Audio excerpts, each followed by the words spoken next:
कृष्ण भगवान की जय।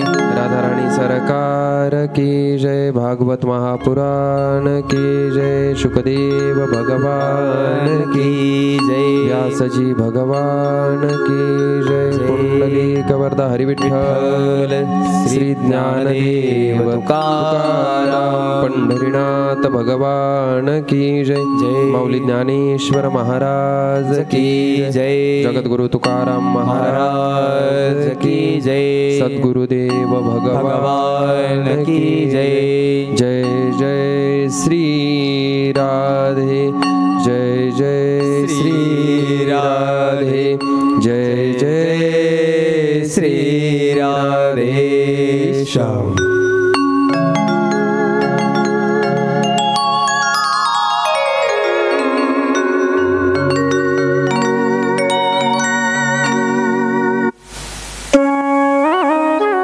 श्री क्षेत्र नैमिषारण्य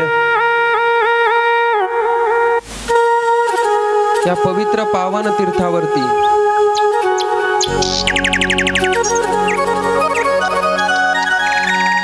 अकारण करुणावरुणालय भक्तकाम कल्पतरू भगवान परमात्म्याच्या कृपा आशीर्वादाने 88,000 शौनकादी ऋषी सूत महाराजांच्या मुखातून ही श्रीमद भागवत कथा श्रवण करतात। या कथेच्या सामर्थ्याने अनेक जडजीवांचा उद्धार झालेला आहे। म्हणून साधू संतांनी ही आपल्याला साधना जर कशाची करायची असेल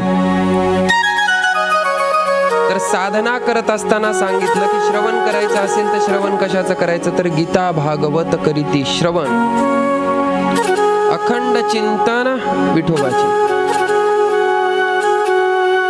श्रीमद भगवत गीता काय करते महाराज तर ही श्रीमद भगवत गीता आम्हाला जगायचं कसं हे शिकवते। आणि श्रीमद भागवत काय करतं तर श्रीमद भागवत मरण मंगलमय कसं करायचं हे शिकवतं। आता जन्माला आलोत म्हणजे मरण हे काय निश्चित आहे का। असं कोण आहे की या कथा पंडालामध्ये की सांगा महाराज आम्ही मरणार नाही, हात वर करा।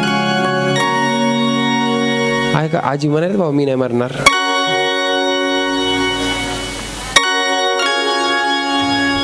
बरोबर आहे आजीचं, कारण आत्मा कधी मरत नाही। कोण मरत शरीर मरत बरोबर। त्यांनी जे उत्तर दिलं ते बरोबर आहे। पण शरीराकडून जर आपण विचार केला तर शरीर हे प्रत्येकाचं काय मरणार आहे। पण मरत असताना मरण हे निश्चित आहे, शरीराला मरण हे काय निश्चित आहे। मग हे मरण कशा पद्धतीनं मंगलमय करायचं, मरणाचाही आपल्याला सोहळा करता आला पाहिजे। आणि तो मरणाचा सोहळा कशा पद्धती तुकोबरा आहे ते काय मरणाला घाबरले काय महाराज, त्यांनी मरणाचा सोहळा केला। तसं आपल्यालाही मरण मंगलमय करता आलं पाहिजे। मरण कशा पद्धतीने मंगलमय करायचं हे कोण शिकवणार आपल्याला, श्रीमद भागवत कथा शिकवणार। आणि जीवन जगत असताना जगायचं कसं, जीवनामध्ये धर्म नीतीने जगायचं कसं हे जर कोण शिकवणार असेल तर ते श्रीमद भगवत गीता। म्हणून ज्याला मुक्त व्हायचं असेल त्यानं आता, कारण कलियुगामध्ये आयुष्य कमी आहे आणि कमी आयुष्यामध्ये जर आपल्याला भरपूर साधना करायची असतील तर तुकोबारायांनी सांगितलं 2 ग्रंथाचं श्रवण करा, गीता आणि भागवत। त्यापैकी ह्या श्रीमद भागवताचं श्रवण आपण या ठिकाणी सर्वजण करत आहोत। कैलासवासीय हरिभाई विठ्ठलरावजी सोनवणे यांच्या प्रथम पुण्यस्मरणानिमित्त या ठिकाणी संपूर्ण सोनवणे परिवाराने या श्रीमद भागवत कथेचं आयोजन केलेलं आहे। आणि त्या अनुषंगाने आपल्यालाही त्या श्रीमद भागवत कथेच्या ज्ञानगंगेमध्ये स्नान करण्याची संधी आपल्याला या ठिकाणी प्राप्त झाली।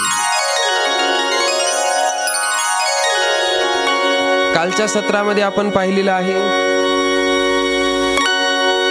की सूत महाराजाला 88,000 शौनकादी ऋषींनी या श्रीमद भागवत कथेच्या आरंभी कलियुग सुरू झालेला आहे आणि त्या कलीच्या प्रतापापासून वाचण्याकरता काय करावं, तर त्यांनी 1000 वर्षाचं यज्ञाचं अनुष्ठान केलेलं. ही कथा आपण काल श्रवण केली.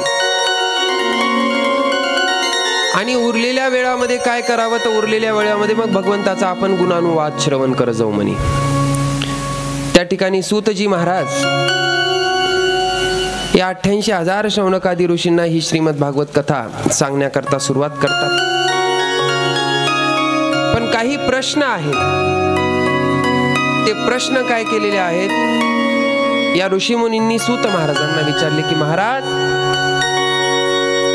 जीवनात आल्याच्या नंतर जीवन सफल झालं, जन्म सफल झाला असं केव्हा म्हणू शकतो आपण? की जन्माला आलोत मनुष्य शरीरात आणि जीवन काय झालं आमचं महाराज, सफल झालं. जन्मा आलो त्याचे आजी फळ झाले साचे, तुम्ही सांभाळिले संती भय निरसली खंती. या ठिकाणी महाराज सांगतात की बाबा आम्ही जन्माला आलो, जन्म सार्थक झाला का, तर साधू संतांनी आमचा सांभाळ केला आणि साधू संतांच्या संगतीत राहिल्यामुळं आमचं जे भय होतं ते भय काय झालं, निवृत्त झालं आणि त्याच्यामुळं आम्ही काय झालो, जन्माला आलो ते सार्थक झालं, आमचं संताची संगत भेटली. तसं आपल्या जीवनाचं श्रेय काय आहे, तर आपल्या जीवनाचं श्रेय एकच आहे, भगवान प्राप्ती. भगवंताची ज्या दिवशी प्राप्ती होईल त्या दिवशी जन्माला आलो त्याचं काय झालं, सार्थक. त्याच्यानंतर दुसरा प्रश्न विचारला होता के शास्त्र सार, हा म्हणजे शास्त्राचं संपूर्ण शास्त्राचं सार काय आहे, तर संपूर्ण शास्त्राचं सार एकच आहे की भगवंताचं नाम घ्या आणि त्या नामानंच तुम्हाला काय होईल, अंतःकरण शुद्धी होईल. अंतःकरण शुद्धी झाल्याच्या नंतर ते नामच आपल्याला काय करेल, तर ज्ञानापर्यंत घेऊन जाईल. म्हणून शास्त्राचं सार आहे, कलियुगामध्ये भगवंताचं नाम मुखातून घेतलं पाहिजे, हे संपूर्ण शास्त्राचं सार. त्याच्यानंतर भगवंताचं कार्य विचारलं, भगवंताचे अवतार विचारले, भगवान किती अवतार घेतो आणि शेवटचा प्रश्न 6वा प्रश्न विचारला की धर्म कोणाला शरण गेला. भगवान निजधामाला गेल्याच्या नंतर धर्म कोणाला शरण गेला, तर धर्म हा भागवतामध्ये विराजमान झाला. ज्या ठिकाणी भगवान त्या ठिकाणी धर्म. त्याच्यानंतर पुढे प्रश्न विचारला होता की महाराज ही श्रीमद भागवत कथा कोणाच्या प्रेरणेने व्यासांनी लिहिली, याची रचना व्यासांनी कोणाच्या प्रेरणेने केली, तर ती कथा आपण काल पाहिली की नारदजीच्या प्रेरणेनं व्यासांनी काय केली, या श्रीमद भागवत कथेची रचना केली. त्याच्यानंतर दुसरा प्रश्न विचारला होता की महाराज आम्ही असं ऐकलेलं आहे की जे शुकाचार्य आहेत, तर हे शुकाचार्य परमहंस स्थितीमधले दिगंबर अवस्थेमध्ये राहणारे वैराग्य संपन्न ज्ञानी, उपजत ज्ञानी. मग असे असणारे जे शुकाचार्य ज्यांच्याकडे ज्ञान आधीच आहे, मग त्यांनी ही कथा का ऐकली, हे प्रश्न विचारला होता. त्यांना काय गरज पडली असेल बरं. जसं आता उदाहरण देतो तुम्हाला, कॉलेजचे प्रोफेसर म्हणजे कॉलेजला शिकवतात, बरोबर.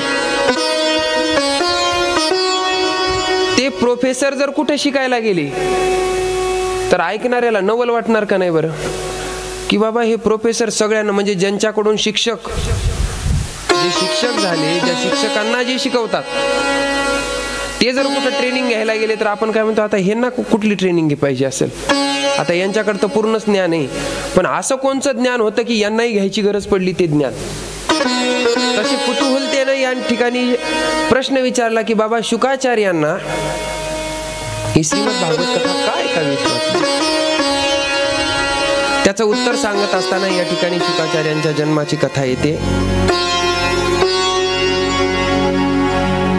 एक वेळचा प्रसंग आहे, भगवान शंकर आणि माता पार्वती सत्संग करण्याकरता निघालेले आहेत. आता सत्संग कुठं करायचा आहे, तर म्हणे आपण निर्जन ठिकाणी जाऊ.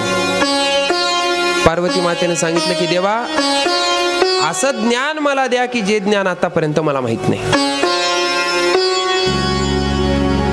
की तुम्ही असे सदैव खुश कस काय राहता.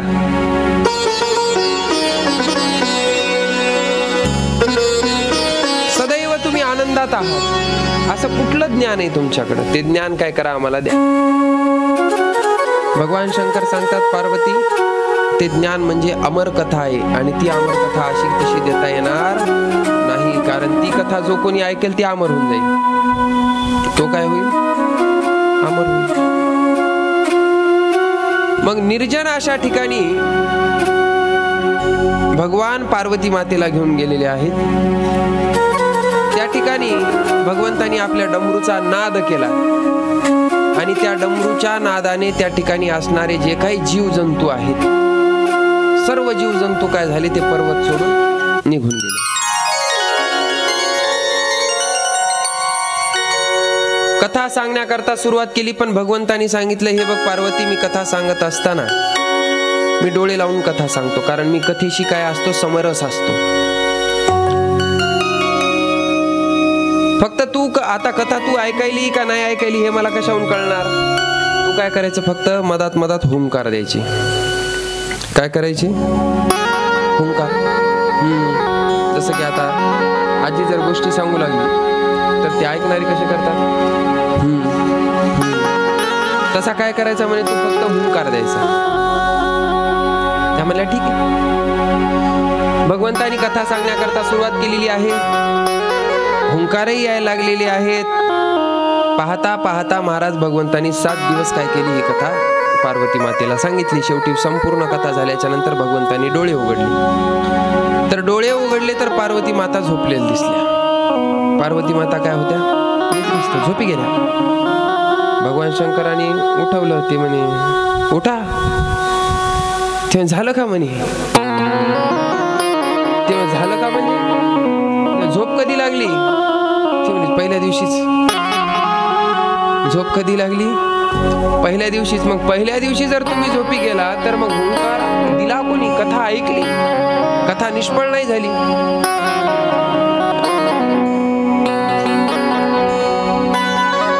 भगवान शंकरांनी आपल्या तपसामर्थ्याने पाहिलं तर जवळच पिंपळाच्या झाडावर एक पोपटाचं घरटं होतं, आणि त्या घरट्यामध्ये त्या पोपटाची काय होती, अंडी होती. आता भगवान शंकरांनी ज्या वेळेला डमरू वाजवला त्यावेळेला ते पोपट, ते पक्षी गेले सगळे उडून. पण आता अंड्यातल्या जीवाला कुठे जाता आलं, त्या अंड्यामध्ये जीव जशास तसा राहिला. मग कथा ऐकली कोणी, त्या अंड्यातल्या जीवानी. आता भगवान शंकर म्हणले, यानं कथा ऐकली म्हणे, आता काही खरं नाही, आता ह्याला मारावं लागते. काय करावं लागतं, मारावं लागतं. जसं भगवान शंकरांनी आपला त्रिशूळ काढला तसं ते अंड फुटलं, आणि त्याच्यातला जे जीव आहे ते पक्षी ते लागला पळायला. पळत पळत महाराज तो व्यास महर्षीच्या आश्रमात आला. व्यास ऋषीच्या आश्रमात आल्याच्या नंतर व्यास महर्षीची जी पत्नी आहे, तिचं नाव अरणी, तिच्या मुखाद्वारे त्या जीवानं काय केलं, तिच्या पोटामध्ये प्रवेश केला. माग माग भगवान शंकर. आता भगवान शंकर आल्याच्या नंतर भगवंतानी पाहिलं की व्यासांचा आश्रम आहे, मग आता तिथं शस्त्र घेऊन जाणं चुकीचं. आपला त्रिशूळ काय केला, आश्रमाच्या बाहेर ठेवून दिला. बघा तुम्ही कधी पण देवादिदेव महादेव आहेत, पण त्यांनी मर्यादेचं पालन केलं. कारण संतांकडे जात असताना बंदूक, पिस्तूल, गन हे घेऊन जायचं नसतं, कारण आता सध्या काय शस्त्र हे. त्याच्यानंतर आपलं मोठेपण, आपलं पद, आपली प्रतिष्ठा ही सगळी त्या संतांच्या आश्रमाच्या दारात सोडावं लागते. कुठं सोडावं लागते, दारात. आणि मग मधात जायचं. भगवान शंकर आहेत. आता भगवान शंकर म्हणजे महाराज पद मोठं आहे का नाही, त्रिदेवापैकी एक आहेत ना. व्यासांपेक्षा बी काय झाले, मग मोठे झाले. पण तरी व्यास हे संत आहेत, आणि संतांकडे जात असताना आपण मर्यादेचं पालन केलं पाहिजे. हे भगवान शंकरांच्या आचरणातून दिसतं आपल्याला. नाहीतर एखादं असलं असतं महाराज तर ते त्रिशूळासहित गेलं असतं घरात त्या आश्रमामध्ये. भगवान शंकर गेले. व्यासांनी भगवान शंकराला पाहिलं आणि उठून उभं राहून साष्टांग नमस्कार केला.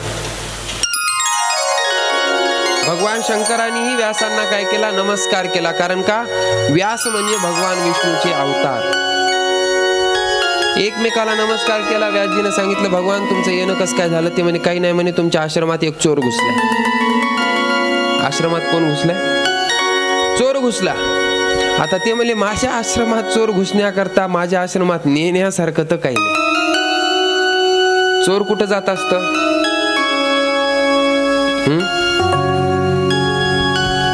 जिथं धन आहे त्या ठिकाणी चोर जाईल. पण म्हणे माझ्या आश्रमात असं धनच नाही काही.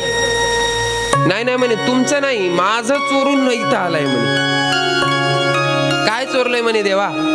सांगितलं जी अमर कथा आहे तर ती अमर कथा त्यानं चोरली, त्यानं चोरून ऐकली म्हणे. मग त्याला संपवायचंय म्हणे. आता पुन्हा भगवंतांनी व्यासांनी भगवानाला विचारलं, कोणची कथा? ते म्हणे अमर कथा. ते म्हणे मग ती कथा ऐकल्यानं काय होत असतं? म्हणजे जे जीव ऐकन ते अमर होतो. मग म्हणे देवा, त्यानं कथा ऐकली, अमर कथा ऐकली, मग ती आता तुमच्या त्रिशूळानं मरणार आहे का काय? तेव्हा देवाच्या लक्षात आलं, अरे आता तो काय झाला? अमर झाला. वरदान दिलं की जाऊ द्या म्हणे, आशीन तशी कथा तर आता ऐकलेली आहे. आता हीच कथा मनुष्य शरीरधारी जीवांच्या कल्याणाचं साधन बनेल. जे मनुष्य शरीर धारण करून येतील त्यांच्या उद्धाराचं साधन हीच कथा होईल. आणि तोच जीव काय करेल? आता या कथेचा प्रचार प्रसार करेल. वरदान दिलं. भगवान शंकर निघून गेले. त्याच्यानंतर महाराज 12 वर्ष तो जीव मातेच्या उदरातून बाहेर आलाच नाही. किती वर्ष? एके ठिकाणी नामदेव महाराज सांगतात, ब्राह्मणाचे पोर एका खेळासी भ्याले. ब्राह्मणाचे पोर एका खेळासी भ्याले. ब्राह्मणाचे पोर एका खेळासी भ्याले. ब्राह्मणाचे पोर एका खेळासी भ्याले. वर्ष लपाले रे ते 12 वर्ष लपाले. कापत कापत बाहेर आले. कापत कापत बाहेर आले. कापत कापत बाहेर आले. कापत कापत बाहेर आले. नागवेची पळून गेले रे.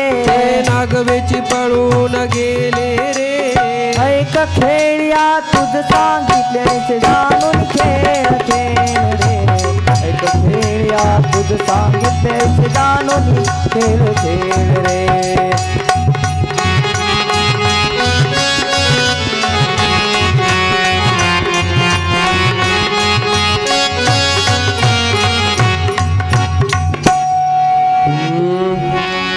ब्राह्मणाचे पोर एका खेळासी भ्याले. 12 वर्ष लपाले रे. कापत कापत बाहेर आले. नागवेची पळून गेले रे. ऐक खेळिया तुझ सांगितले ऐसे जाणून खेळ खेळे रे. शुकाचार्य 12 वर्ष आलेच नाही महाराज. घाबरले. कशा करता? या माहेच्या खेळाला घाबरू लागले. पण आता मातेच्या उदरात किती दिवस राहणार? कारण पुढचं कार्य करायचं होतं ना. म्हणून व्यास हे पुत्र मोहामध्ये आहेत. परत नारदांनी सांगितलं, काय म्हणे व्यासजी, पुन्हा दुःखी काय करावं? मुलगा एकच म्हणे एवढ्या वर्षांत झाला तर मनात निघून गेला, संन्याशीच झाला म्हणे डायरेक्ट. ते सगळंच आमच्या इच्छा राहिल्या म्हणे. पोराचं लग्न, ते सुंदर पाहणं, अमुक करणं, तमुक करणं, ते सगळंच राहिलं ना म्हणे आमचं. त्याने व्यासजी पुत्राला आणायचंय का इकडं? ते म्हणे हा, ते असं येणार नाही म्हणे. कारण का? त्यानं 12 वर्ष मातेच्या उदरात राहून त्यानं तप केलेलं आहे. ते काय असा तसा आहे का काय? या मायेचा प्रभाव त्याच्यावर होऊ नये म्हणून ते काय उदरामध्ये काय गप बसलेला होता का काय म्हणे? नाही, तो भगवंताचं ध्यान करू लागला. 12 वर्ष तप घडलेलं आहे त्याचं, मायेचा वारा न लागता. मग तो असा तसा तुमच्या मायेमध्ये गुंतेल का? मग काय करा म्हणे, तुम्ही ही जी श्रीमद भागवताची रचना केली ना, तर याच्यातलेच काय करा, जे भगवान श्रीकृष्णाचं सौंदर्य वर्णन करणारे जे श्लोक आहेत, जे की भगवान श्रीकृष्णाचं सौंदर्य वर्णन करणारे ते श्लोक काय करा, तुम्ही तुमच्या शिष्याजवळ पाठवून द्या. आणि ज्या गुफेमध्ये शुकाचार्य बसलेले आहेत त्या गुफेमध्ये तिथं जाऊन त्याच्या बाहेर ते श्लोक म्हणायला लावा. आता त्यांनी श्लोक म्हणायला सुरुवात केली महाराज. त्या श्लोकाचा अर्थ असा आहे की सावळा सुकुमार जो आहे, ज्याचे सुंदर असे सोनेरी केस आहेत, ज्याचे कमळाप्रमाणे नयन आहे, जो सावळ्या रंगाचा आहे, ज्याची हनुवटी मनमोहक आहे, ज्याचे गाल लक्ष वेधून घेणारे आहे, ज्याचा कंठ शंखाप्रमाणे सुंदर आहे, ज्याचे दात रत्नाच्या ओळी ठेवल्याप्रमाणे सुंदर आहेत असे, ज्याने पिवळा पितांबर धारण केलेला आहे, ज्याने मस्तकावरती मोर मुकुट धारण केलेला आहे, ज्याच्या कमरेला बासरी आहे, जो देहुडाचरण उभा आहे, असा असणारा तो श्रीकृष्ण, जो गोप त्याची शोभा वाढवण्याकरता गायी आणि गोपाळ त्याच्या आजूबाजूला आहे. महाराज हे शब्द जसे जसे जसे जसे त्या शुकाचार्यांच्या कानावर जाऊ लागले, तसे आता जे ब्रह्मस्वरूपाच्या ठिकाणी स्थित असणारे शुकाचार्य, त्यांची वृत्ती झाली चंचल.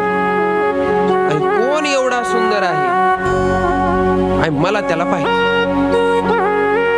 ज्याचं वर्णन केलंय आता तो कोण आहे, त्याला मला जाणायचंय, त्याला मला पाहायचंय म्हणून निघाली त्या गुफेच्या बाहेर.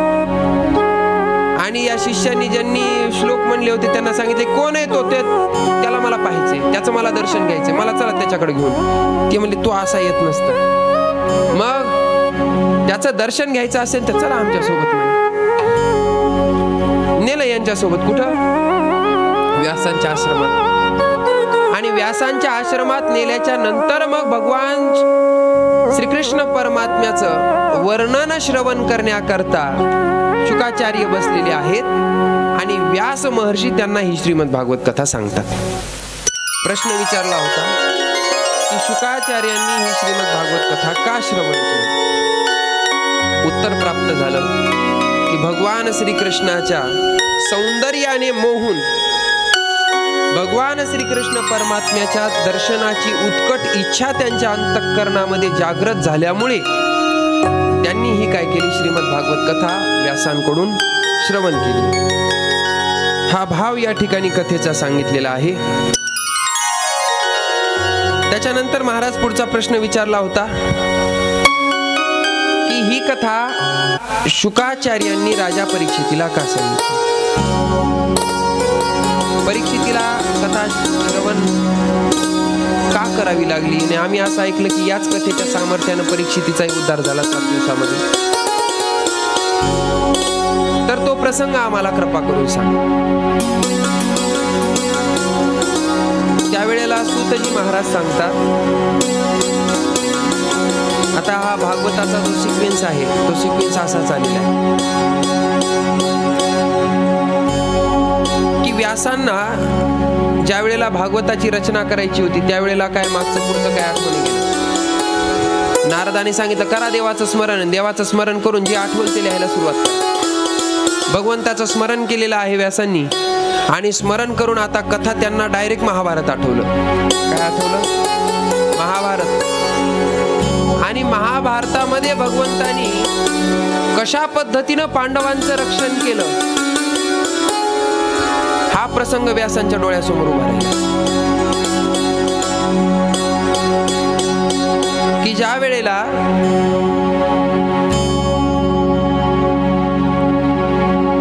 युद्ध संपलेलं आहे महाभारताचं, पांडवांचा विजय झालेला आहे, पण महाराज त्या अश्वत्थाम्याने काय केलं होतं, एक कट रचला होता की पांडव काय करायचे, आपल्याला संपवायचे. पण भगवंतानी काय केलं, त्या ठिकाणी 5 पांडव त्यांच्या कक्षेमध्ये असताना, त्या शिबिरामध्ये असताना भगवंताला माहित होतं काय होणार, म्हणून भगवंतानं पांडवांचे 5 पुत्र काय केले, द्रौपदीचे 5 पुत्र त्या ठिकाणी झोपी घातले. पांडव त्यांना सांगितलं की चला तुम्हाला मला काहीतरी सांगायचं, घेऊन गेले. तर या 5ही पुत्रांना काय केलं, मारलं आणि त्यांची शिरी होऊन गेला दुर्योधनाकडे. द्रौपदीचे 5 पुत्र मेले. आता याला खुशी होती की मी पांडव सगळे काय केले, मारून टाकले. अर्जुन, नकुल, सहदेव, भीम आणि धर्मराज या सगळ्यांना मी काय केलं, संपून टाकलं. युद्ध आपणच जिंकलं. युद्ध अंतिम टप्प्यात अंधारामध्ये मारलेले. त्यानंतर त्यांची मस्तक घेऊन कुठे गेलेले, दुर्योधनाकडे. आणि त्या दुर्योधनाकडे नेल्याच्या नंतर दुर्योधनाने पाहिलं महाराज, तर ते पांडव नसून कोण होते, द्रौपदीचे 5 पुत्र, म्हणजे पांडवांचे 5 पुत्र होते. त्या दुर्योधनालाही दुःख झालं. दुर्योधन म्हणला, अरे रे तुम्ही काय केलं, म्हणे तुम्हाला ज्याच्यासोबत दुश्मनी होती त्याला सोडून दिलं आणि नको त्याला काय केलं, म्हणजे तुम्ही मारलं. दुःख झालं आणि एकीकडून आनंदही झाला. का, पांडवांचा वंशच बुडला. पांडवांचा वंश बुडला म्हणून काय झालं, दुःखही झालं. आणि शेवटी त्यालाही वाटलं की माझे 99 भाऊ गेले, आमचा वंश बुडला. एकीकडून दुःखही व्हायले की आता आपल्याला दिवा लावायला बी कोणी राहिलं नाही आपल्या कुळातलं. यांनी सगळ्यालाच काय केलं, संपून टाकलं. दुःखही झालं आणि सुखही झालं दुर्योधनाला, आनंदही झाला. त्या दुर्योधनाला एका संतांनी सांगितलं होतं की, दुर्योधनाने विचारलं होतं की माझा मृत्यू कधी आहे मला सांगा. तर संतांनी सांगितलं होतं की ज्या वेळेला तुला सुख आणि दुःख एकाच वेळेला होईल, तर तिथं सावध व्हायचं आणि समजायचं पुढं आपला काय, मृत्यू. पुढं महाराज दुर्योधन मारल्या गेला, दुर्योधन मेला. पण या ठिकाणी अश्वत्थाम्याला एक आनंद होता की मला दुर्योधन मेला हरकत नाही, पण पांडवाचा वंश काय केला, म्हणे सगळा वंशच बुडून टाकला. त्याचा त्याला काय होता, आनंद होता. कोणीतरी सांगितलं, ए म्हणे इतका खुश होऊ नको, पांडवांचा वंश बुडलेला नाही. मग पांडवांच्या वंशातला अंकुर उत्तरेच्या गर्भामध्ये वाढत आहे. ही उत्तरा म्हणजे कोण, अभिमन्यूची पत्नी आणि अर्जुन आणि सुभद्रा यांची सून. आणि तिच्या कुशीमध्ये अभिमन्यूचा अंश वाढतोय, म्हणजे पांडवांचा अंश आहे. खुश होऊ नको की मी म्हणजे पांडवाच्या कुळाला दिवा लावायला बी कोणी शिल्लक ठेवलं नाही, याचा आनंद मानून घेऊ नको. आता या अश्वत्थाम्याला महाराज त्याचा अहंकार दुखावल्या गेला. आणि अहंकार दुखावल्या गेल्यामुळे यानं काय केलं, याच्याकडे होतं ब्रह्मास्त्र. ते मला असं युद्ध संपले, तसं युद्ध संपले, या ब्रह्मास्त्राचा प्रयोग काय करू आपण, त्या उत्तरेच्या गर्भावर करून उत्तरेच्या गर्भामध्ये जे जीव आहे त्यालाही काय करू, मारून टाकू, म्हणजे पांडवांचा वंश संपल. आता मनामधली इच्छा किती वाईट आहे बरं. आता जे जीव जन्मालाच आला नाही त्याला मारण्याची इच्छा याच्या मनामध्ये, म्हणजे किती पापी असणार आहे. बाकीच्यांना बघा ना, देवानी काय केलं, मारून त्यांना परमगती प्राप्त करून दिली. पण अश्वत्थाम्याला मारलंच नाही. अश्वत्थाम्याला मारलं नाही. अश्वत्थामा आणखी नाहीये, त्याच्या डोक्याचा फक्त काय केला, मणी काढून घेतला. आणि त्या मण्याची झालेली जखम, त्याच्यामध्ये काय नुसतं पू आणि रक्त, त्या अश्वत्थाम्याची अवस्था अशी आहे बेकार. आणि तो अश्वत्थामा आणखीनही लोकांच्या दारोदार तेल मागत फिरतो म्हणे, तेल. अशी आख्यायिका. कशा करता? त्या जखमेवर लावण्याकरता. भगवान म्हणे तू मरणार नाहीस, म्हणजे तू फक्त अशा यातनाच भोगणार म्हणे. कारण का? तू एवढं दुष्कृत्य केलेलं आहे की तुला मारून परमगती सुद्धा मिळू शकत नाही. कारण तू एका गर्भावर प्रहार केलेला आहे. त्या अश्वत्थाम्याने त्या ब्रह्मास्त्राचा प्रयोग या उत्तरेच्या गर्भावर केला. आणि उत्तरेच्या गर्भावर प्रयोग केल्याच्या नंतर महाराज आता उत्तरेला काय होऊ लागला? त्रास होऊ लागला. उत्तरेला वेदना होऊ लागल्या, वेदना जाणू लागल्या. आता या वेदनेमध्ये हाक कोणाला मारा? जळे माझी काया लागला वनवा, जळो माझी काया लागला वनवा, जळे माझी काया लागला वनवा.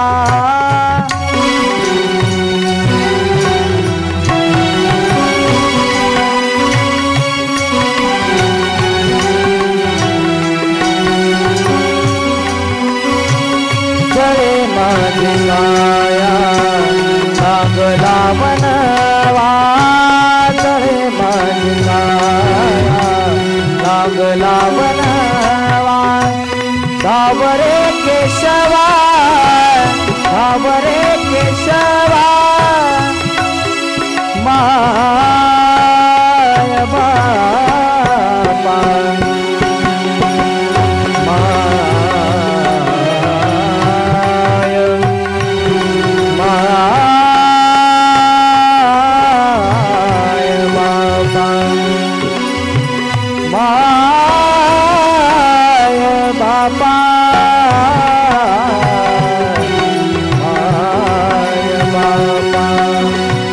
धावरे केशवा, धावरे केशवा, माय बाबा, माय बाबा. जळे माझी काया लागला वनवा, जळे माझी काया लागला वनवा, जळे माझी काया लागला वनवा.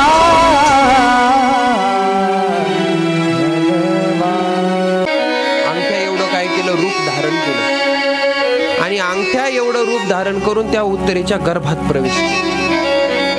आणि गर्भात प्रवेश करून स्वतःच्या सुदर्शन चक्राने काय केलं? त्या गर्भाची काय केली? रक्षा केली. 9 महिने पूर्ण झाले. 9 महिने भगवंतानी त्या गर्भाचं रक्षण केलं. आणि 9 महिने पूर्ण झाल्याच्या नंतर उत्तरा जी आहे ती प्रसवली. उत्तरेला एक पुत्र प्राप्त झाला. सुंदर असा पुत्र आहे. आता या पुत्राचं काय करायचंय? नामकरण ठेवायचे. नामकरण सोहळा करायचा. मग याचं नाव काय ठेवावं? आता या पुत्राचं गर्भामध्ये रक्षण केलं विष्णू. चतुर्भुज भगवान विष्णूनी याचं रक्षण केलेलं असल्यामुळे याचं नाव ठेवलं विष्णुरात. याचं नाव काय ठेवलं? विष्णुरात. पण महाराज हा काय करायचा? कोणाच्याही मांडीवर गेले की काय करायचं? त्याचं तोंड पाहायचं. म्हणजे तोंडाचं काय करायचं? परीक्षण करायचं. याच्याकडे पाहायचा, त्याच्याकडे पाहायचा, त्याच्याकडे पाहायचा. आणि सगळ्यांचं तो परीक्षण करायला लागलाय. कारण तो शोधू लागला गर्भामध्ये ज्यानं माझं रक्षण केलं ना, तो एवढ्या लोकांपैकी आहे का इथं बसलेला कोणी? असं काय करू लागला त्या ठिकाणी? त्यांचं परीक्षण. आणि परीक्षण करू लागला म्हणून त्याचं नाव ठेवण्यात आलं परीक्षित. परीक्षित हे काय? तो पण नाव आहे. खरं नाव काय? विष्णुरात. परीक्षित नाव ठेवण्यात आलं महाराज. सर्व काही आनंद आहे जिकडं तिकडं. आता भगवान द्वारकेला गेलेले आहेत. भगवंताबरोबर अर्जुनही द्वारकेला गेलेला आहे. त्या ठिकाणी भगवंत निजधामाला निघून गेले आणि भगवान निजधामाला निघून गेल्याच्या नंतर अर्जुन परत वापस आलेला आहे कुठं, हस्तिनापुराकडं.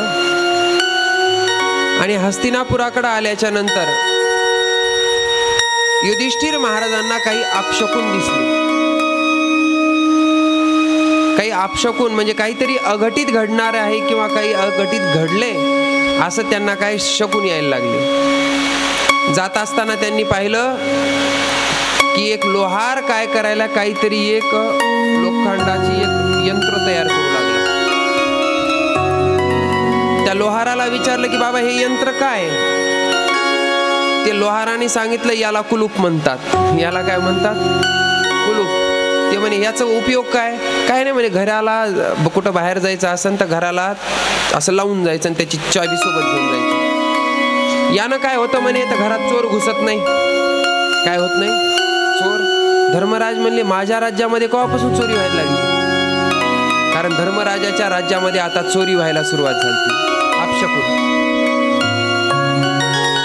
त्याच्यानंतर धर्मराजांनी पाहिली की एक हत्ती आहे पण त्या हत्तीला 2 सोंड आहेत. ते म्हणजे याचा अर्थ काय महाराज? तर सांगितलं की आता इथून पुढचे जे लोक आहेत ना सगळे, ते लोक कसे असतील म्हणजे 2 तोंडे असतील. बोलतील एक आणि करतील एक. जे बोलतील ते कधीच करणार नाही आणि जे करणार ते कधी बोलणार नाही. असे 2 तोंडाचे काय असतील म्हणे लोक असतील. त्याच्यानंतर धर्मराजांनी पाहिलं की एक पर्वताहून असा मोठा दगड घरंगळत येऊ लागला आणि तो पर्वताहून घरंगळत येणारा दगड एका गवताच्या काडीला ताडून काय झाला? थांबला. एकाच गवताच्या काडीनं काय केलं? तेवढा मोठा दगड थांबवला. ते म्हणले हे तर नवलच आहे. आता दगड मला सांगा, गवताची काडी थांबू शकते का? नाही. पर्वतावरला दगड कोणी थांबवला? गवताच्या काडीनं. धर्मराज म्हणले याचा अर्थ काय? सांगितलं धर्मराज, भगवान निजधामाला गेल्याच्या नंतर कलियुगाची सुरुवात होणार आहे आणि त्या कलियुगामध्ये हे काडी सारखं नाम जीवाचं काय करणार आहे? मरे तारण करणार आहे. त्या दगडाला कोणी थांबवलं? त्या काडीनं. तसं या कलियुगातल्या लोकांना अधोगतीपासून कोण थांबवणार आहे? तर हे भगवंताचं नाम. हे त्याच्यातला संकेत आहे. अर्जुनाचा रथ हस्तिनापुराकडून येताना दिसायला लागलाय. पण त्या रथाची जी ध्वजा आहे महाराज, तर ही ध्वजा अर्धी खाली दिसायला लागली. पूर्ण ध्वजा चढवलेली नव्हती. आणि हे अपशकुनाचं काय असतं प्रतीक? काहीतरी अघटित घडलं. आता पहा, आपल्याही देशामध्ये एखादा कोणी समजा मोठा नेता असेल, कोणी असेल आणि ते जर मरण पावला तर आपण काय करत असतो? राष्ट्रध्वज फडकवत असतो. पण ते राष्ट्रध्वज हा पूर्ण वरी नेत नाही. काय करतो? ते थोडासा खालीच काय केलेलं असतं? ते ध्वज फडकवलेलं असतं. काय याचं संकेत? म्हणजे ती श्रद्धांजली असते म्हणा, काही असतं म्हणा. तसं धर्मराजांनी पाहिलं की अर्जुनाच्या रथाचा ते ध्वज काय दिसायला लागलाय? खाली दिसायला. म्हणजे काहीतरी अपशकुन घडला. मनामध्ये काय झालं? संशय आला. अर्जुनाचा रथ पाहता पाहता आला.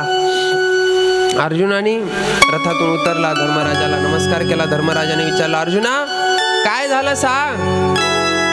त्यावेळेला महाराज अर्जुन आता सांगू शकना झालाय की भगवान निजधामाला गेले. कसं सांगणार? म्हणून अर्जुन काय करू लागला महाराज? आपल्या पायाच्या नखानं खाली जमिनीकडे पाहिलेलं आहे. नखानं काय करू लागला? माती टोकरू लागला. धर्मराजाने सांगितलं अर्जुना सांग लवकर काय झालेलं आहे. तर सांगितलं की आपला जो पालनहार आहे, आपला जो तारणहार आहे, आपलं सर्वस्व असणारा भगवान तो निजधामाला निघून गेला. असं ऐकल्याबरोबर महाराज धर्मराज एकदम काय स्तब्ध झाले. काय? देव निजधामाला निघून गेले? ते म्हणे हो. असा कस काय गेला म्हणे निघून? असा कस काय जाऊ शकतो म्हणे निघून? मग जायचंच होतं तर मलाही सोबत घेऊन जायचं. आता ज्याच्या जीवावर आपण जगायलो, ज्याच्या जीवावर आपण राहिलो, जो आपला सहारा आहे, जो आपलं सर्वस्व आहे, तोच जर राहिलेला नाही तर मग आता आपण राहून उपयोग नाही.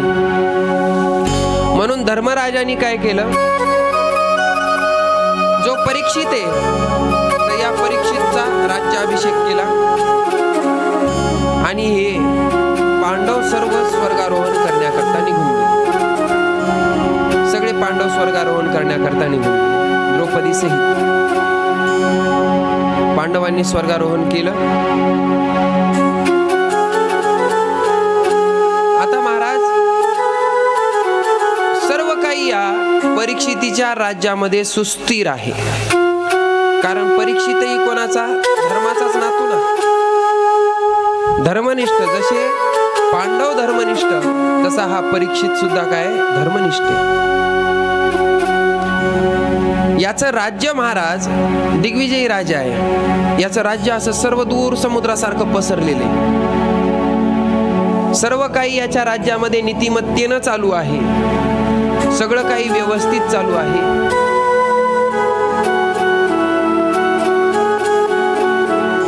आणि एके दिवशी या परीक्षितीच्या मनात विचार आला की काय करू, म्हणे आपण मृगयाग करू. म्हणजे हरणाची शिकार करण्याकरता आपण जाऊ जंगलामध्ये.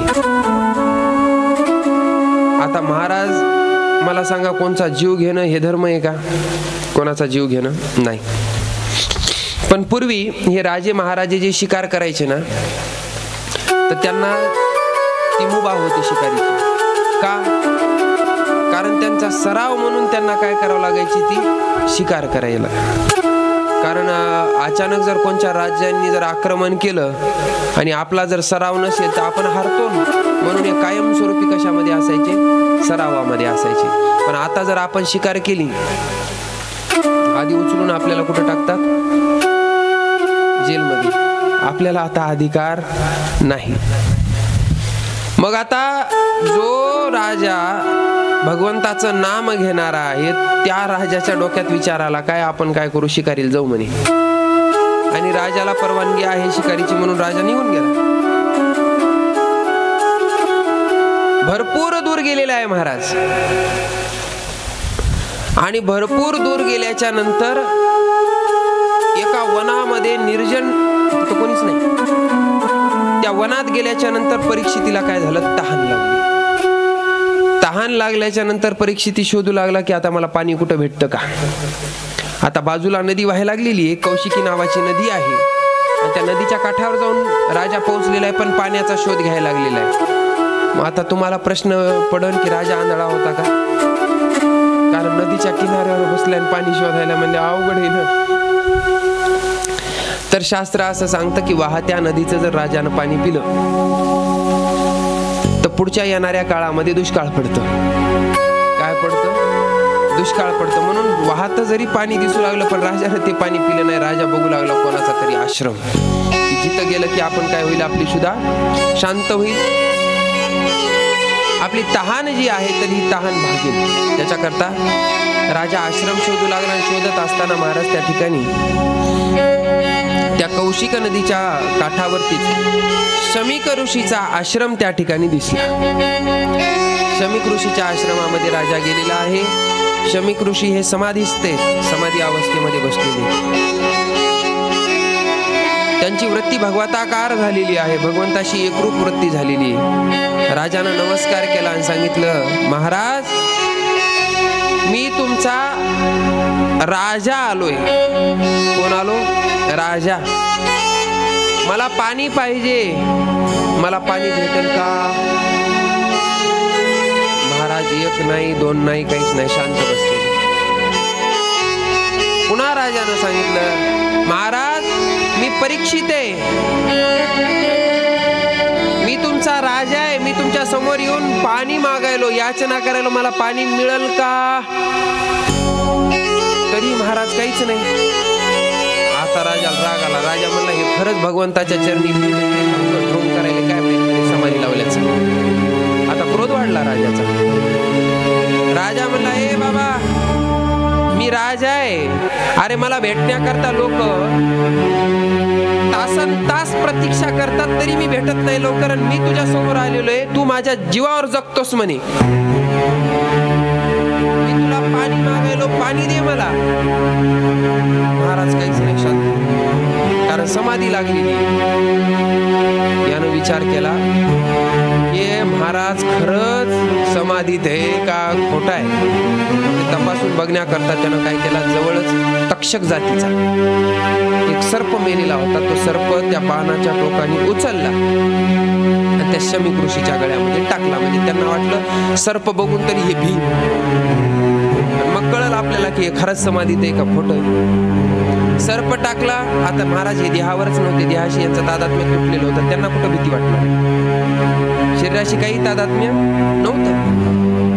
महाराज समाधीष्टच. राजा म्हणला जाऊ दे, म्हणजे याला मागण्यात काय अर्थच नाही. राजा रागा निघून गेला.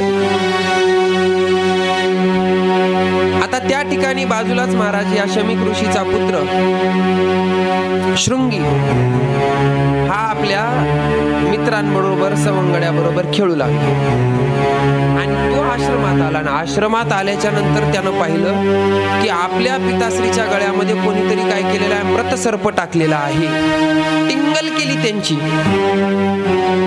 थट्टा केली. म्हणून या शृंगीला राग आला आणि शृंगीनं हातामध्ये पाणी घेतलं आणि पाणी घेऊन, ज्याने कोणी माझ्या पिताश्रीच्या गळ्यामध्ये हा मृतसर्प घातला असेल तर आजपासून 7व्या दिवशी तक्षक नावाचा सर्प दंश करून त्याचा मृत्यू होईल म्हणला. आणि शाप पाणी सोडून दिलं. जसा शाप दिला तसं इकडे शमीक ऋषीची समाधी होती. शमीक ऋषीने डोळे उघडले आणि डोळे उघडले तर पाहतात तर काय, गळ्यात कोण होता, तक्षक. ते तक्षक मेलेला. त्यांनी बघितलं, काढला, बाजूला ठुला, समोर पाहिलं पण आपला मुलगा लय रागाल दिसायला लागलाय.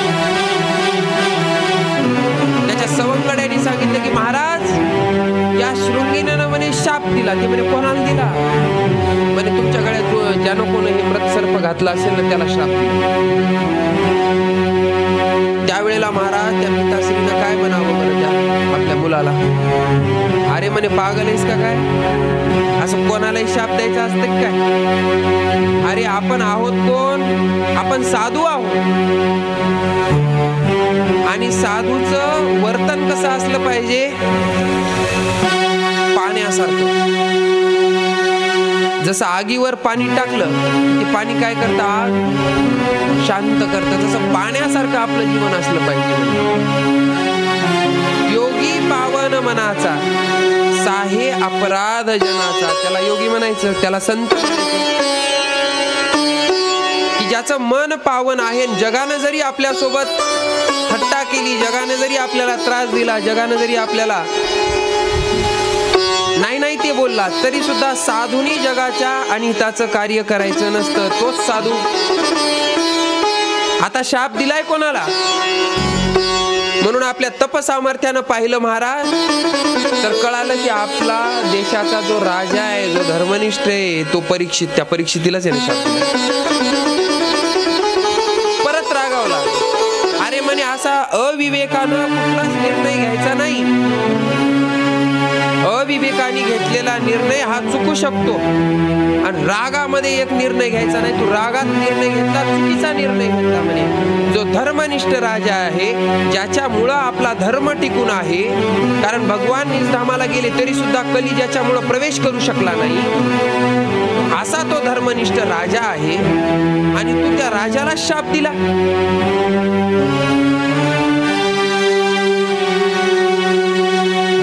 आता म्हणे शाप तो खोटा होणार नाही. आता जाऊन त्याला सावध कर. त्याला काय कर, सावध. कारण महाराज ज्या वेळेला राजा निघाला होता ना शिकारीला, त्यावेळेला राजाने एक दृश्य पाहिलं होतं. आणि त्या दृश्यामध्ये पाहिलं होतं की एक 3 पायाचा बैल, हे आपलं 4 पायाचा बैल असतं पण त्याचे 3 पाय गेलेले, एकाच पायावर तो बैल. आणि एक गौमाता पाहिली. ती गौमाता रुदन करत आहे, रडत आहे. आणि हा काळा कुट्टा असणारा माणूस काय करत आहे, त्याला मारत आहे. राजाला राग आला. राजा त्याच्या जवळ गेला आणि सांगितलं, ए बाबा कोण तू. त्याने सांगितलं, माझं नाव कली. माझं नाव काय, कली. आणि आणि महाराज भगवान निजधामाला निघून गेले त्या दिवशीपासून माझं राज्य चालू झालं. कोणाचं राज्य चालू झालं?